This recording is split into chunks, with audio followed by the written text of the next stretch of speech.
Okay, so we're back with Act 1, Scene 5, and this is, oh my god, like the most amazing scene ever because it's where we meet Lady Macbeth, okay? And she is so deliciously evil and creepy, and it's wonderful, and we're gonna love her. So I'm gonna talk a lot about this right now, and then you can just watch the entire scene through. So Shakespeare begins the scene with a plot device, a plot tactic that he uses a lot during his plays, and it's essentially it's a recap. Okay, so when Lady Macbeth opens the scene, she's reading a letter that Macbeth has sent her, and it's telling her all about his meeting with the witches and what the predictions were and things like that. And Shakespeare is going to use this a lot in his plays to kind of summarize for his audience what just happened. He knows that the globe is crazy and it's crowded and people are yelling and they're throwing things at the people on stage, and so sometimes this helps, and we'll see it in a couple of other Shakespearean plays as well. But she's reading this letter and he tells her everything, every prediction that they make, etc. And then in line 10 he calls her my dearest partner of greatness. Now, this letter is important for two reasons. One, obviously, it recaps, but two, it really shows the dynamic of their marriage. One, he's telling her everything, which means he trusts her. There's nothing that he hides from her. Obviously, she knows all of these things, and that would have been very rare. Second, he calls her my dearest partner. And when he uses that word partner, it shows that he kind of considers her an equal, that they are partners together in this marriage. That would have been a very controversial view of marriage and on women during the Elizabethan time period. Women were seen as obviously ranking lower than men in the great chain of being, but they were not to be trusted. Their poor little brains can't handle things, so this would have really kind of made the audience scratch their heads a little bit. It would have made them view Macbeth probably in a little bit more of a derogatory light, because men shouldn't trust their wives. They shouldn't tell their wives everything. They're supposed to be lord and master over their wives. So the fact that Macbeth is calling her his partner is rather shocking to Shakespeare's audience. When she finishes the letter, then she goes off on kind of this rant, talking about Macbeth and his character. She says, "Glamis thou art, and Cawdor, and shalt be what thou art promised." She wants him to be king. "Yet do I fear thy nature.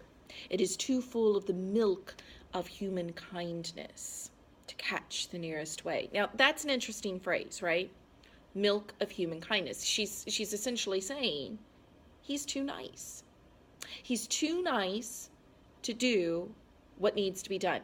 But she does so in a very almost, kind of derogatory way, because she says he's full of the milk of human kindness. And when we think of that word milk, I think our strongest associations, except for a cow, our strongest associations are with women. Because that's, one of our unique properties as women, the fact that we can produce milk to be able to nourish our children, to be able to provide sustenance for them. So when she says that his nature is too full of the milk of human kindness, she's not only saying that he's too nice, that he's too kind, she's also calling into question his masculinity a little bit. She's kind of calling him a woman, which would have been the greatest insult, okay, the absolute greatest insult that someone could receive at that time period. Kindness is something that we associate with women. When we begin to look at this idea of the masculine and the feminine, we certainly associate that with women, okay? She goes on to say, "Thou wouldst be great, art not without ambition, but without the illness should attend it." He could be great, but he's not willing to do what needs to be done. He's not willing to take those really, like horrible last steps to be able to be king. "What thou wouldst highly, that wouldst thou holily. Wouldst not play false, and yet wouldst wrongly win. Thou wouldst have great Glamis, that which cries, thus thou must do if thou have it, and that which rather thou dost fear to do than wishest should be undone. Hie thee hither, that I may pour my spirits into thine ear, and chastise with the valor of my tongue all that impedes thee from the golden round, which fate and metaphysical aid doth seem to have crowned withal. Now notice what she says there. Hie thee hither, that I may pour my spirits into thine ear. She wants to talk him into it, and she very much feels like she can. Okay, so she's going to chastise with the valor of her tongue. Okay, all that impedes thee from the golden round. So she wants him to come home so that she can influence him. She can talk him into it. And again, this shows us so much about their marriage. She has power over Macbeth. She has control over Macbeth. She's able to manipulate him. And that is huge. That's absolutely huge. Okay, that not only that she's admitting it, but we're going to see how this happens. Okay, so then a servant walks in, says that Duncan is coming here tonight, and she's very excited because now she can put her plan into place. And now we have her greatest soliloquy really in the entire play. And so it begins here at line 38. And she begins with, the raven himself is hoarse, that croaks the fatal entrance of Duncan under my battlements. And the fact that it's a fatal entrance tells us that she's already decided Duncan is going to die. There's a lot of motifs that happen here in this soliloquy. We have animals being used. We see the masculine, feminine imagery once again. We see references to the supernatural, of course. The fact that she uses a raven is a very deliberate choice because we associate that bird with death. Okay, so the raven himself is hoarse, that croaks the fatal entrance of Duncan under my battlements. Come, you spirits that tend on mortal thoughts, unsex me here. Now look at that statement, come, you spirits. It's welcoming. It's inviting. She's calling out to the supernatural to come and aid her. And that would have been pretty wild to begin with, okay? She wants the supernatural to come and help her. And she wants them to come and unsex her. Now, that in no way means that she wants to become a man, okay? That's not it. She wants them to take away those qualities that identify her as female. So think about those qualities that we often associate with the feminine, nurturing, life-giving, compassionate, caring, kind, gentle. Those are the things that she wants stripped from her. So when she says unsex me, it's not that she wants to be changed to a man. She just wants to lose those qualities of femininity that she, and really the majority of Elizabethan society and even some of the 21st century society, view as weakness.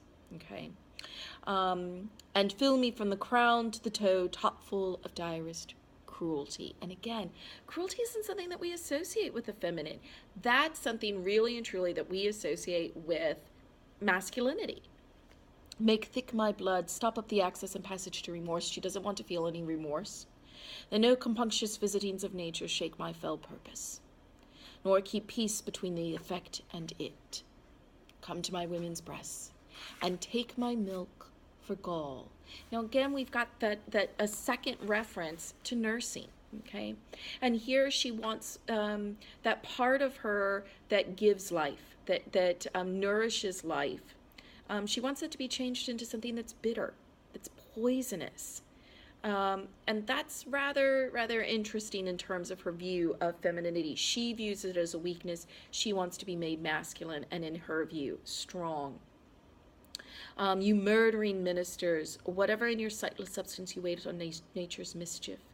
Come, thick night, and Polly in the dunnest smoke of hell, that my keen knife see not the wound it makes. Now look at that pronoun. My keen knife, not his. My. Lady Macbeth is willing to take on this deed. She's willing to commit this act, okay? And so pronoun usage becomes pretty important here, okay?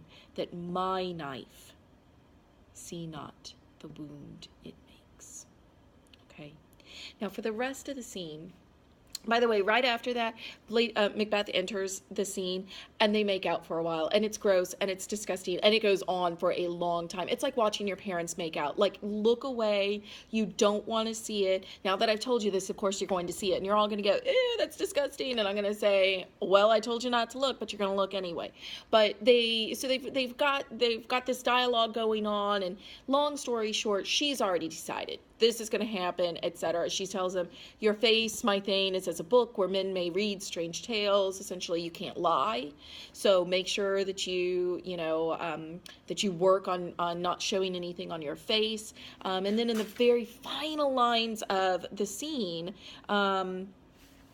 she tells him in line 67, you shall put this night's great business into my dispatch. I'll be in charge. And Macbeth responds with, we will speak further, which would seem to show he's kind of hesitant, right? We will speak further. And she says, leave all the rest to me. Okay? So we can make a lot of judgments here about the Macbeth's relationship, as well as Lady Macbeth's view on femininity and masculinity as well. Okay, so enjoy the scene. I think that you'll like it. I think the scene is actually probably shorter than this clip was with me talking about it. So.